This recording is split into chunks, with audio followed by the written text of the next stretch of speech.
Algunos días más tarde, cuando ya había desaparecido el terror producido por las ejecuciones, algunos animales recordaron, o creyeron recordar, que el sexto mandamiento decretaba: ningún animal matará a otro animal. Y aunque nadie quiso mencionarlo al alcance del oído de los cerdos o, de los perros, existía la sensación que las matanzas que habían tenido lugar no concordaban con aquello. Clover pidió a Benjamín que le leyera el sexto mandamiento, y cuando Benjamín, como de costumbre, dijo que se negaba a entremeterse en esos asuntos, ella instó a Muriel. Muriel le leyó el mandamiento. Decía así: ningún animal matará a otro animal sin motivo. Por una razón u otra, las dos últimas palabras se les habían ido de la memoria a los animales. Pero comprobaron que el mandamiento no fue violado, porque, evidentemente, hubo buen motivo para matar a los traidores que se aliaron con Snowball. Durante ese año los animales trabajaron aún más duro que el año anterior. Reconstruir el molino, con paredes 2 veces más gruesas que antes, y concluirlo para una fecha determinada, además del trabajo en la granja, era una tarea tremenda. A veces les parecía que trabajaban más horas y no comían mejor que en la época de Jones. Los domingos por la mañana Squille, sujetando un papel largo con una pata, les leía listas de cifras demostrando que la producción de toda clase de víveres había aumentado en un 200%, 300% o 500%, según el caso. Los animales no vieron motivo para no creerle, especialmente porque no podían recordar con claridad cómo eran las cosas antes de la rebelión. Aún así, preferían a veces contar con menos cifras y más comida. Todas las órdenes eran emitidas por intermedio de Squille o uno de los otros cerdos. Napoleón mismo no era visto en público, sino, cuando mucho, una vez cada 15 días. Cuando aparecía estaba acompañado no solamente por su comitiva de perros, sino también por un gallo negro que marchaba delante y actuaba como una especie de trompetero, dejando oír un sonoro cacareo antes que hablara Napoleón. Hasta en la casa, se decía, Napoleón ocupaba aposentos separados de los demás. Comía solo, con 2 perros para servirlo, y siempre utilizaba la vajilla que había estado en la vitrina de cristal de la sala. También se anunció que la escopeta sería disparada todos los años en el cumpleaños de Napoleón, igual que en los otros 2 aniversarios. Napoleón no era ya mencionado simplemente como Napoleón. Se le nombraba siempre en forma ceremoniosa como nuestro líder, camarada Napoleón, y a los cerdos les gustaba inventar para él títulos como padre de todos los animales, terror de la humanidad, protector del rebaño de ovejas, amigo de los patitos, y otros por el estilo. En sus discursos, Squille hablaba, con lágrimas que rodaban por sus mejillas, de la sabiduría de Napoleón, la bondad de su corazón y el profundo amor que sentía por todos los animales en todas partes, especialmente por las desdichadas bestias que aún vivían en la ignorancia y la esclavitud en otras granjas. Se había hecho costumbre atribuir a Napoleón toda proeza afortunada y todo golpe de suerte. A menudo se oía que una gallina le decía a otra: bajo la dirección de nuestro líder, camarada Napoleón, yo he puesto 5 huevos en 6 días, o 2 vacas, mientras saboreaban el agua del bebedero, solían exclamar: gracias a nuestro líder, camarada Napoleón, qué rico sabor tiene esta agua. El sentimiento general de la granja estaba bien expresado en un poema titulado Camarada Napoleón, escrito por Minimus, y que decía así: amigo de los huérfanos y del desheredado. Señor de la pitanza, que enciendes de pasión mi alma cuando posas, imponente y airado como el sol, tu mirada, en el cielo azulado valiente camarada, glorioso Napoleón. Dador de lo que aspiran tus dóciles criaturas, la barriga repleta, paja para el colchón, y sueño descansado, sin dolor ni amarguras, gracias a tus desvelos y propias desventuras valiente camarada, glorioso Napoleón. El hijo que tuviera, si Dios me diera un hijo apenas chiquitito, antes de ser lechón con lealtad a quererte le enseñaré, de fijo, y a chillarte entusiasta, mi tierno cachorrito, valiente camarada, glorioso Napoleón. Napoleón aprobó este poema y lo hizo inscribir en la pared del granero principal, en el extremo opuesto a los 7 mandamientos. Sobre él mismo había un retrato de Napoleón, de perfil, pintado por Squille con pintura blanca. Mientras tanto, por intermedio de Whymper, Napoleón estaba ocupado en negociaciones complicadas con Frederick y Pilkington. La pila de madera aún estaba sin vender. De los dos, Frederick era el que estaba más ansioso por obtenerla, pero no quería ofrecer un precio razonable. Al mismo tiempo corrían rumores insistentes de que Frederick y sus hombres estaban conspirando para atacar Granja Animal y destruir el molino, cuya construcción había provocado en él una envidia furiosa. Se sabía que Snowball aún estaba al acecho en la granja Pinchfield. A mediados del verano los animales se alarmaron al oír que 3 gallinas confesaron haber tramado, inspiradas por Snowball, un complot para asesinar a Napoleón. Fueron ejecutadas inmediatamente y se tomaron nuevas precauciones para la seguridad de Napoleón. 4 perros cuidaban su cama durante la noche, uno en cada esquina, y un joven cerdo llamado Pinkeye fue designado para probar todos sus alimentos antes de que el líder los comiera, por temor a que estuvieran envenenados. Más o menos en esa época se divulgó que Napoleón había convenido en vender la pila de madera al señor Pilkington. También debía celebrarse un contrato formal para el intercambio de ciertos productos entre Granja Animal y Foxwood. Las relaciones entre Napoleón y Pilkington, aunque conducidas únicamente por intermedio de Whymper, eran casi amistosas. Los animales desconfiaban de Pilkington, como ser humano, pero lo preferían mucho más que a Frederick, a quien temían y odiaban al mismo tiempo. Cuando estaba finalizando el verano y la construcción del molino llegaba a su término, los rumores de un inminente ataque traicionero iban en aumento. Frederick, se decía, tenía intención de traer contra ellos 20 hombres, todos armados con escopetas, y ya había sobornado a los magistrados y a la policía, para que, en caso de que pudiera obtener los títulos de propiedad de Granja Animal, aquellos no hicieran preguntas. Además, se filtraban de Pinchfield algunas historias terribles respecto a las crueldades de que hacía objeto Frederick a los animales. Había azotado hasta la muerte a un caballo, mataba de hambre a sus vacas, había acabado con un perro arrojándolo dentro de un horno, se divertía de noche con riñas de gallos, atándoles pedazos de hojas de afeitar a los espolones. La sangre le servía de rabia a los animales cuando se enteraron de las cosas que se hacían con sus camaradas y algunas veces clamaron para que se les permitiera salir y atacar en masa la granja Pinchfield, echar a los seres humanos y liberar a los animales. Pero Squille les aconsejó que evitaran los actos precipitados y que confiaran en la estrategia de Napoleón. Sin embargo, el resentimiento contra Frederick continuó en aumento. Un domingo por la mañana, Napoleón se presentó en el granero y explicó que en ningún momento había tenido intención de vender la pila de madera a Frederick. Él consideraba por debajo de su dignidad tener trato con bribones de esa calaña. A las palomas, que aún eran enviadas para difundir noticias referentes a la rebelión, les fue prohibido pisar Foxwood y también fueron impelidas a abandonar su lema anterior de muerte a la humanidad reemplazándola por muerte a Frederick. A fines de verano fue puesta al descubierto una nueva intriga de Snowball. Los campos de trigo estaban llenos de maleza y se descubrió que en una de sus visitas nocturnas, Snowball mezcló semillas de cardos con las semillas de trigo. Un ganso, cómplice del complot, había confesado su culpa a Squille y se suicidó inmediatamente ingiriendo unas bayas tóxicas. Los animales se enteraron también de que Snowball nunca había recibido, como muchos de ellos creyeron hasta entonces, la orden de héroe animal, primer grado. Eso era simplemente una leyenda difundida poco tiempo después de la batalla del establo de las vacas por Snowball mismo. Lejos de ser condecorado, fue censurado por demostrar cobardía en la batalla. Una vez más algunos animales escucharon esto con cierta perplejidad, pero Squille logró convencerlos de que sus recuerdos estaban equivocados. En el otoño, mediante un esfuerzo tremendamente agotador, porque la cosecha tuvo que realizarse casi al mismo tiempo, se concluyó el molino de viento. Aún faltaba instalar la maquinaria y Whymper negociaba su compra, pero la construcción estaba terminada. A despecho de todas las dificultades, a pesar de la inexperiencia, de herramientas primitivas, de mala suerte y de la traición de Snowball, el trabajo había sido terminado puntualmente en el día debido. Muy cansados pero orgullosos, los animales daban vueltas y vueltas alrededor de su obra maestra, que les pareció a su juicio aún más hermosa que cuando fuera levantada por primera vez. Además, el espesor de las paredes era el doble de lo que había sido antes.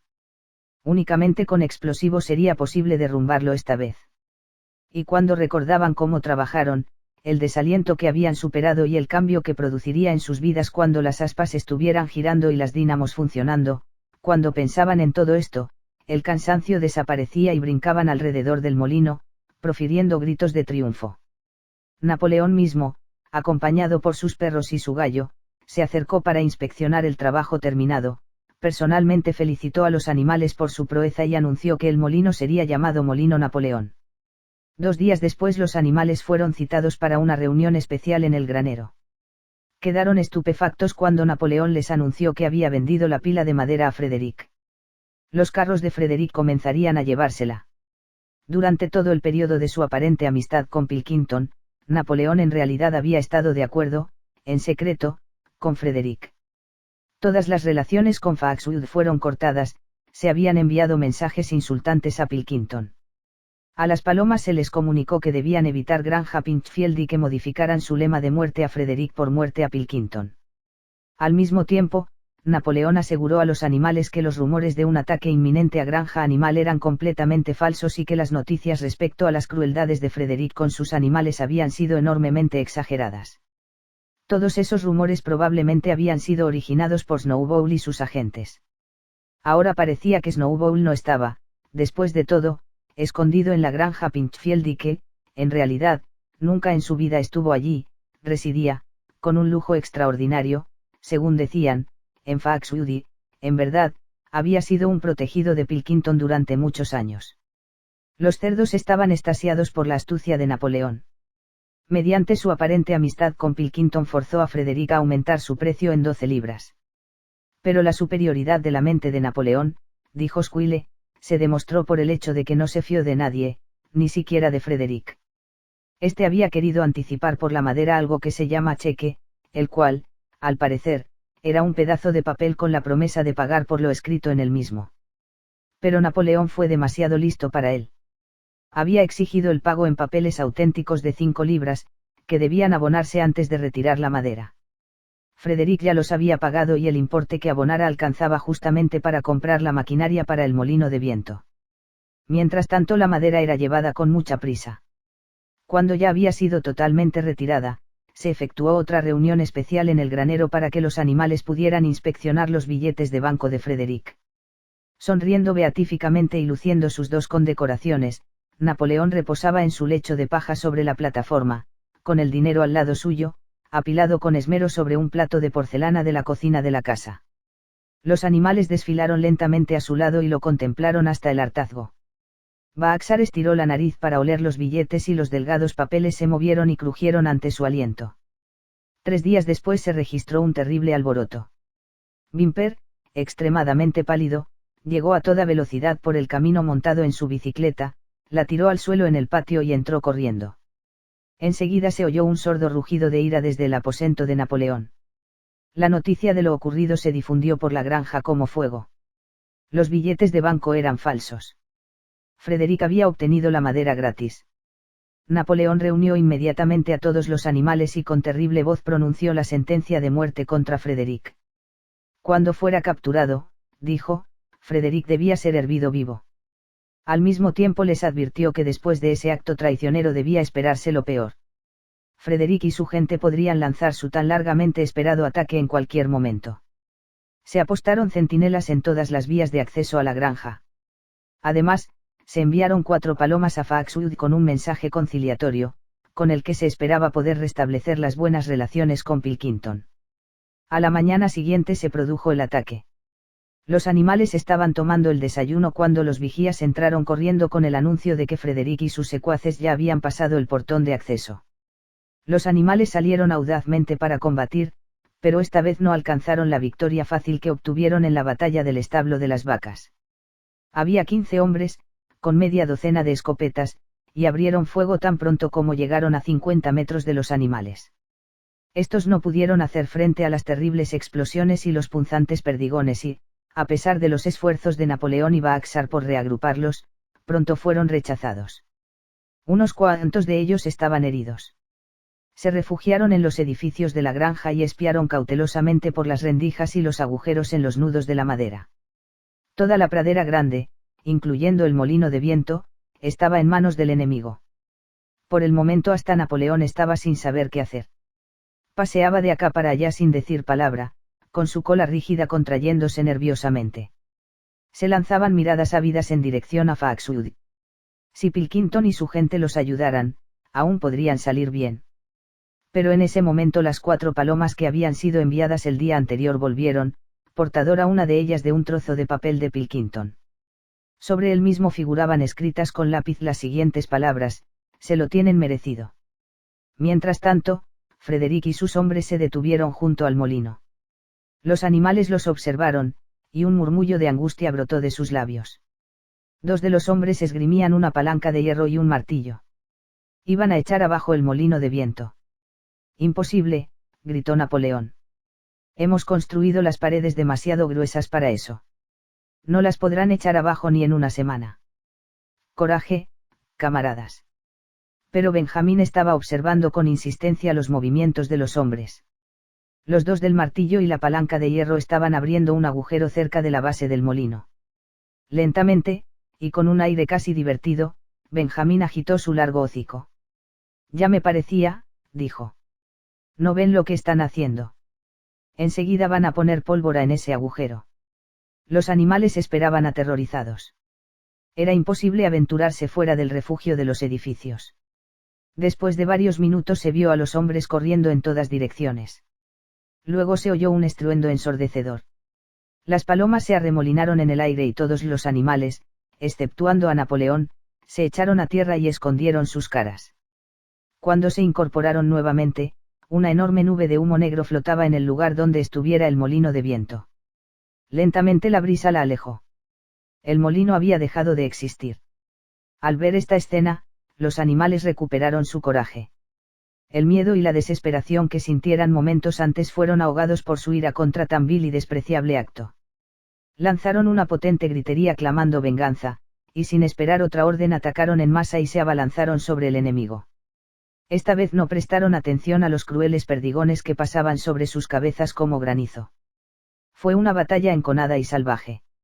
Los hombres hicieron fuego una y otra vez, y cuando los animales llegaron a la lucha cuerpo a cuerpo, los golpearon con sus palos y sus pesadas botas. Una vaca, 3 ovejas y 2 gansos murieron y casi todos estaban heridos. Hasta Napoleón, que dirigía las operaciones desde la retaguardia, fue herido en la cola por un perdigón. Pero los hombres tampoco salieron ilesos. 3 de ellos tenían las cabezas rotas por patadas de Baaxar, otro fue corneado en el estómago por una vaca, a uno casi le arrancan los pantalones Jesse y Bluebell, y cuando los 9 perros guardaespaldas de Napoleón, a quienes él había ordenado que hicieran un rodeo por detrás del cerco, aparecieron repentinamente por el flanco de los hombres, ladrando ferozmente, el pánico se apoderó de estos. Vieron que corrían peligro de ser rodeados. Frederick gritó a sus hombres que escaparan mientras aún podían, y enseguida el enemigo cobarde huyó a toda velocidad. Los animales los persiguieron hasta el fondo del campo y lograron darles las últimas patadas cuando cruzaban el cerco de púas. Habían vencido, pero estaban fatigados y sangraban.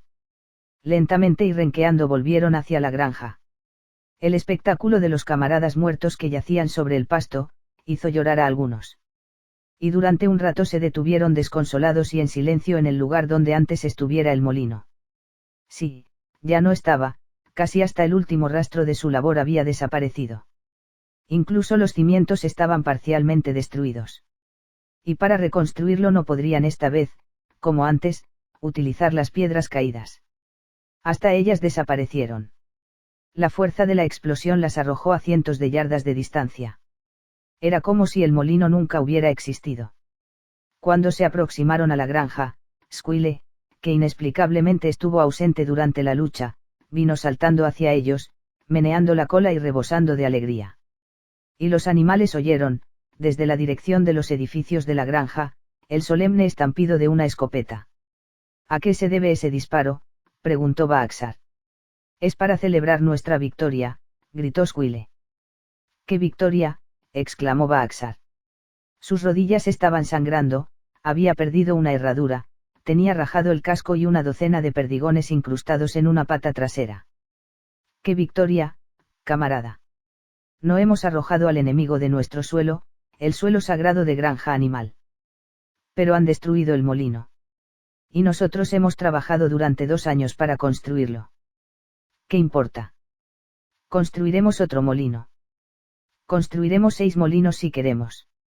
¿No apreciáis, camarada, la importancia de lo que hemos hecho? El enemigo estaba ocupando este suelo que pisamos.